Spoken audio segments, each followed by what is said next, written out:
Hola queridos estudiantes, en este video hablaré sobre el contenido gráficas de las funciones trigonométricas seno y coseno.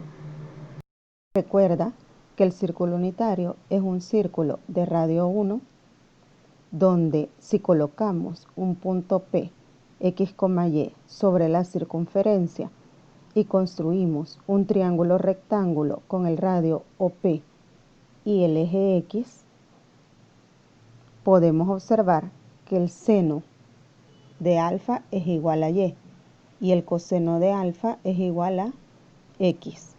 Por tanto, las coordenadas de cualquier punto x, y serán igual al coseno de alfa, seno de alfa.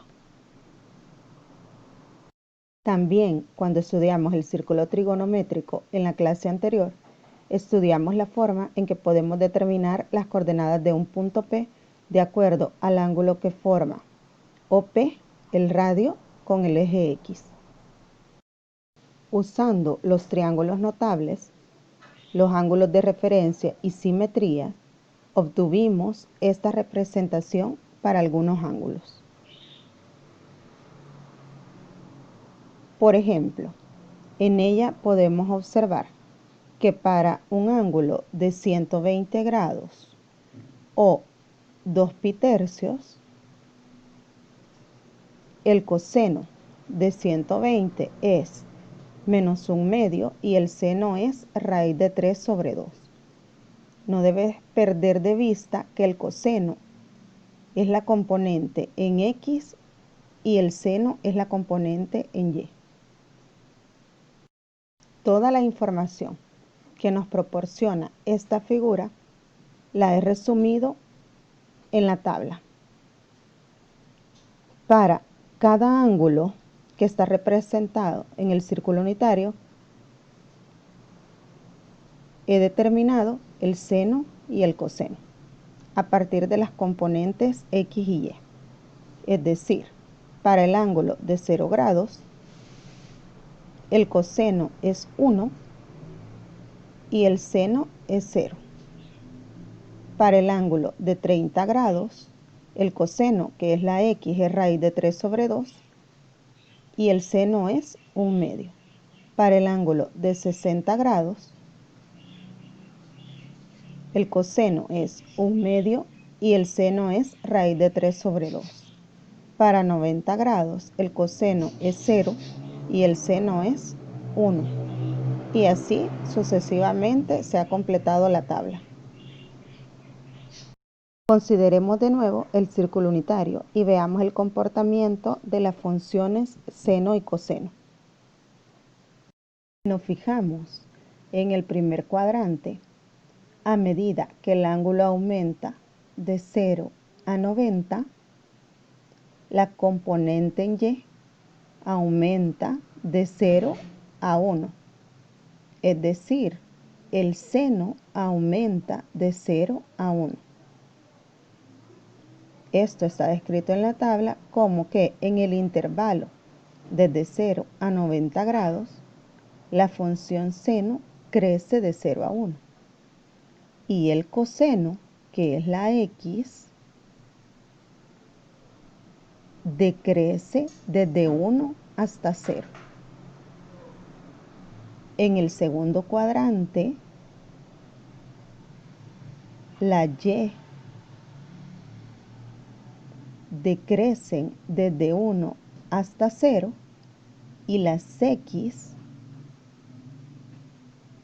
decrecen también desde 0 hasta menos 1. Está reflejado en esta porción de la tabla. Luego, en el tercer cuadrante, que es el intervalo que va desde 180 hasta 270,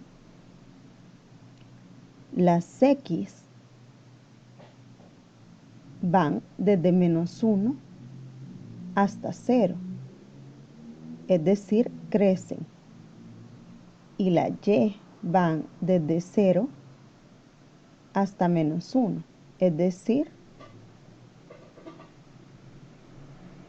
decrecen.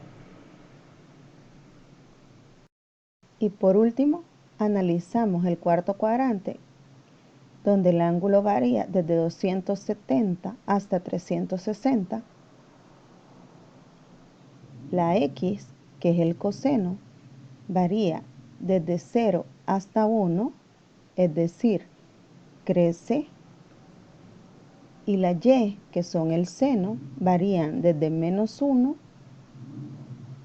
hasta 1. También crecen.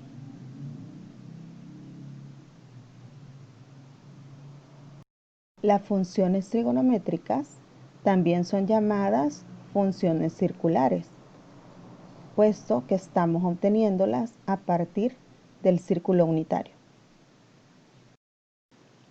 ¿Qué pasaría si hacemos que el ángulo gire una vuelta más? Es decir, obtener los valores del seno y el coseno para ángulos que estén entre 360 grados y 720 grados. Lo que pasaría es que se repetiría el mismo patrón de comportamiento. Por ejemplo, si tenemos el ángulo de 45 grados, cuyo lado terminal es este, y giramos una vuelta completa, caeríamos en el mismo punto, pero el ángulo ya no sería 45, sino que sería 45 más 360 grados. Sin embargo, las componentes X e Y serían las mismas, raíz de 2 sobre 2, raíz de 2 sobre 2. Es decir, el seno y el coseno se mantendrían. Lo mismo pasaría si agarramos el ángulo de 60 grados. Damos un giro, significa sumarle a 60 360 grados. El ángulo ya no es 60, pero las componentes X y Y se mantendrían iguales, es decir, el coseno sería 1/2 y el seno sería raíz de 3 sobre 2. Por lo tanto, en general, se cumple que si al ángulo le sumamos un número de vueltas, el seno de ese ángulo será el mismo. Y por esa razón, decimos que el seno y el coseno son funciones periódicas con periodo 360 grados. Es decir, después de dar un giro de 360 grados, las razones trigonométricas del seno y el coseno vuelven a repetirse. Para realizar la gráfica del seno, nos auxiliaremos de la tabla que ya construimos en las diapositivas anteriores.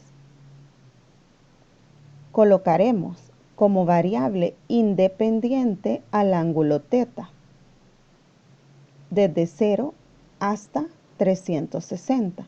Y la variable dependiente, que es la y, será el valor del seno.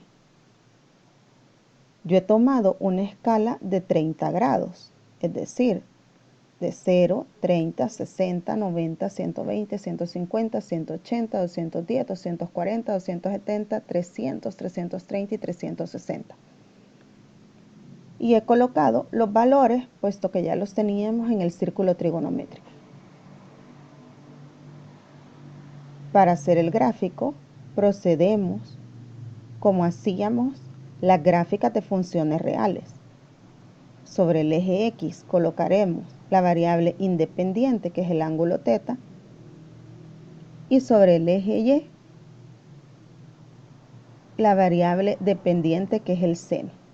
El seno está variando desde -1 hasta 1. Entonces he utilizado una escala de 1/2. Y graficamos los puntos. 0,0 es este, 30 con 1/2,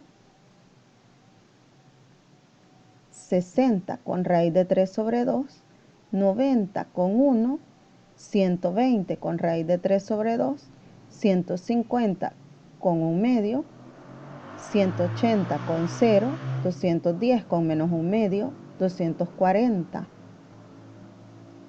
con menos raíz de 3 sobre 2, 270 con menos 1, 300 con menos raíz de 3 sobre 2, 330 con menos 1 medio y 360 con 0. Cuando ya tenemos los puntos, hacemos el trazo a mano alzada y se genera la gráfica del seno. Como ya dijimos que esta función es periódica, si yo sigo desde 360 y doy otro giro, se va a volver a repetir la forma. Y esto lo podemos extender hacia la derecha o hacia la izquierda. Veamos qué pasa en GeoGebra. Aquí podemos observar ya la función más extendida y nos damos cuenta que para la función seno el dominio son todos los reales porque yo puedo tomar cualquier ángulo, pero el rango está variando desde menos 1 hasta 1. De forma similar, se realiza la gráfica del coseno. Utilizaremos los valores de la tabla que ya teníamos en la diapositiva anterior. Y colocamos los puntos. 0 con 1. Es este. 30 con raíz de 3 sobre 2. 60 con 1 medio. 90 con 0. 120 con menos 1 medio. 150 con menos raíz de 3 sobre 2. 180 con menos 1. 210 con menos raíz de 3 sobre 2. 240 con menos 1 medio, 270 con 0, 300 con 1 medio y 360 con 1. Al unir los puntos a mano alzada, obtenemos la gráfica de la función coseno en el intervalo desde 0 hasta 360. Pero de igual forma, esto se puede extender hacia la derecha y hacia la izquierda, como observaremos en GeoGebra. Aquí podemos observar que el coseno también tiene dominio todos los reales y que el rango, es decir, la y o el coseno, oscila entre menos 1 y 1. Eso es todo, queridos estudiantes. Ante cualquier duda, comunícate por medio de la plataforma de Classroom o haz tus comentarios en el canal.